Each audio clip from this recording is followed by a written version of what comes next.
Apple, not 5 seconds ago, just ended their new event talking about all the new iPads, all the new iPhones, and all the cool stuff that's coming out later this year. I think the most exciting thing coming out of that is the brand new iPad mini that has a full refresh and basically takes the mini and turns it into like a smaller Pro. So what are all the cool things that they announced, and will I buy one? Let's find out. What's up, everyone? I'm the Everyday Dad, and if I can figure it out, you can figure it out. So I'm very excited. I love iPads. iPads are one of my favorite things on the planet, and that they took the mini and turned it into just such a cool little device, I'm really excited about. So let's dive right into it. Now, you will be able to buy this today, and it will be out next Friday, it looks like. So let's just go through, see what all the specs are, see what all the ordering options are, and I took some notes that I really want to get to because I think this darn thing is going to be incredible. And you can see right here, it says available 9.24. Today is 9.14, so a little over a week from now, we will have this in our hands. Man, that thing just looks so. Can you see that? It looks so good. So I really like what they did with the iPad Air last year. This is my iPad Air 4. It's incredible. They've basically iPad Airized the mini and given it the exact same kind of display with the exact same kind of functionality, and it looks so cool. Mega power, mini sized. The magic of iPad in the palm of your hand. Now, the one thing that I did not like is in the presentation, they didn't say what CPU is going to be in here. I would guess it's the A13 or the A14. Hopefully here in just a little bit. Oh, we can probably go to the tech specs and check that out. Because they didn't tell us, and I did not like that. They never said it once during the presentation. Chip, it's the A12 for the mini? That seems kind of weird because the new, it looks like they have not updated it yet. Look, see the iPad mini with the old version, so they have not updated the tech specs. Well, that's kind of weird. Hopefully in the presentation here, they'll tell us a little bit more. But it does look like this is going to be an incredibly powerful... Oh yeah, the A15 Bionic. Hey, good work, Gary. That's how you plan these things out. It literally said it like half a second down the bit. Okay, so it has the A15 Bionic, which is the brand new chip that will be in the iPhone 13. That's awesome. That makes it, what, one of the most powerful tablets ever made. It will have 5G connection. It will have support for the Apple Pencil. It will come in 4 colors, all screen design. It does have the edge-to-edge display, which they were able to make 8.3 inches in a display for a thing that fits in the palm of your hand. That's crazy. It will have the True Tone P3 wide color gamut, which is what you really want when you're looking at screens. That's pretty much the standard on higher end screens. It is a liquid retina display. Now, I'm not sure. Did they say whether it had the ProMotion in it? We'll hopefully find that in a little bit. 500 nits of peak brightness. That's right around an average display. The MacBook Air that we're on right now is 400 nits. The MacBook Pro 13 is 500 nits. I'm not seeing anything about ProMotion, so I imagine it will not have the 120 hertz refresh rate, kind of like the iPad Air 4. It will use the Apple Pencil Generation 2 that sticks onto the side, which is really cool. We already talked about the 4 colors. Now, this is another thing that they took from the iPad Air 4 is it does not have Face ID built into it like the Pro models, but it does have Touch ID, which is built into the top here. Now, I very much was excited about this in the iPad Air 4. I think Touch ID is the better option. I like Face ID when I'm not wearing a mask, like when I'm in the house here, but you wear masks so often anymore. It's nice to have fingerprint authentication. So they will be moving this over to the mini.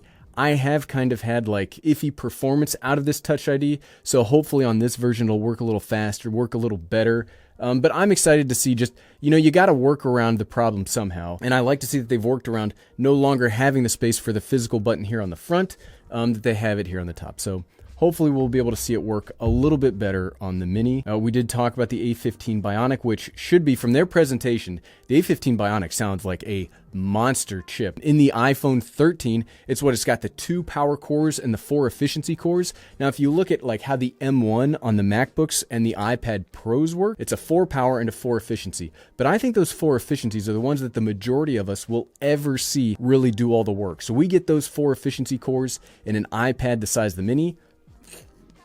That should be insane. Yeah, we talked about the 6-core CPU, 40% faster performance than the previous mini. Now, I never really had a problem with the previous mini, but it was a device that didn't have like applications or something that I could find a use for. This new mini with its power in your pocket, I think there could be some real use cases to bring this along. As we've seen, small devices are very powerful, especially if they can be used to do your work things. We have the folds from like Samsung. I'm not necessarily sold on a Fold as a work device yet when I need that kind of screen real estate, so I am very excited to see how this works out. It does have the 5-core GPU, which will be on the higher end of the iPhone. So the iPhone Pro 13 will have a 5-core GPU, whereas the iPhone 13 and 13 mini will have a 4-core GPU. So you do get the faster one here. All-day battery life, we'll have to see how that goes. One of the things about, you go from the MacBook Air and the MacBook Pro to like the iPad, all-day battery life has a different definition now with the M1 MacBooks. Upload, download, this will have 5G, which I think is another great addition. Connectivity is becoming the currency of communication anymore, so putting 5G in this, I think, is a great idea. And USB-C, this is kind of frustrating, right? This is frustrating to me, where it seems like all the new Apple tech is getting USB-C except their phones. It's like, come on, guys, you're putting it on the Mini, you're putting it on every iPad. The Mini's got it, the Pro's got it, the Air's got it. Just put it in your phone already. Put USB-C in your phone so we can just have one port for everything. Please, Apple. Please. I know we've already missed the boat on the iPhone 13, but for the iPhone 14, come on. Help me out. Ultra wide, and this is okay. Here's another thing that I really liked, and I really liked about the iPad Gen 9, which we'll talk about tomorrow. They've started putting that center stage feature on all of their iPads, which center stage is that ultra wide camera that they put on the newer iPad Pros, but they're putting it now on the Generation 9 and the Mini, and that will give you an ultra wide view, but it also like crops in and follows you around when you're the one on camera. And I think for the Mini and for the iPad Generation 9, that will make those devices basically the default like work conferencing technology. Like, it will be incredible. Normally, you need like huge apparatus in your meeting rooms to get roughly the same kind of functionality. Now you're going to get that from an iPad Mini, or you're going to get it from an iPad Gen 8 that costs like $320. Center stage, I was not as sold on it on the iPad Pros, but I think on the Mini and the Gen 9, it's going to be incredible. We talked about the Apple Pencil.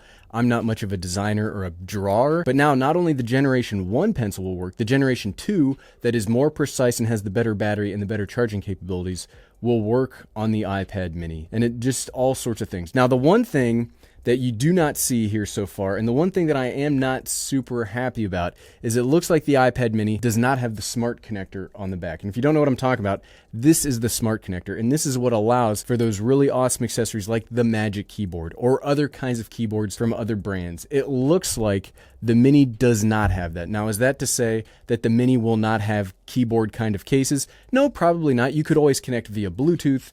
I like what they've been doing with the smart connector, and I do kind of wish that it had come over to the Mini. See, you can see right there the back, there is no smart connector. So we've talked about what's on the inside. Let's talk about the ordering options. Now, I have already pre-ordered one of these. I pre-ordered the space gray base model because I think it's going to look incredible. But you do get 4 colors: space gray, pink, purple, starlight. Storage is 64 gigabytes or 256 gigabytes. Again, the same as the iPad Air. Now here, I don't know. I think 128 gigabytes is kind of like the standard, but it is a very small tablet, so I think I'd be willing to give it the benefit of the doubt for 64 gigabytes, whereas on the bigger iPad Air 4, it didn't make as much sense. So I'm not thrilled about the storage, but I can understand why it is that. So it's $499 for the 64 gigabyte model or $649 for the 256 gigabyte model. And then it looks like to add cellular, it's $150 more on top of that. You can personalize your devices and add all sorts of accessories. That looks it looks gorgeous. It looks gorgeous, and I love that wallpaper they came up with. I love Apple wallpapers, and so it looks gorgeous. But yeah, are you planning on getting the brand new iPad Mini? Let me know in the comments below. Obviously, I'm going to pre-order one and buy it to make content here on the channel for you all. So what would you like to see from this newest and mightiest and miniest iPad? Let me know in the comments below, and we will make sure to get to all of that. And if you like this video and you would like to see my other content about the iPad Air 4 or other iPads, you can find my whole playlist by clicking right here. Click, click, click, click, click, click, click. Thanks for watching.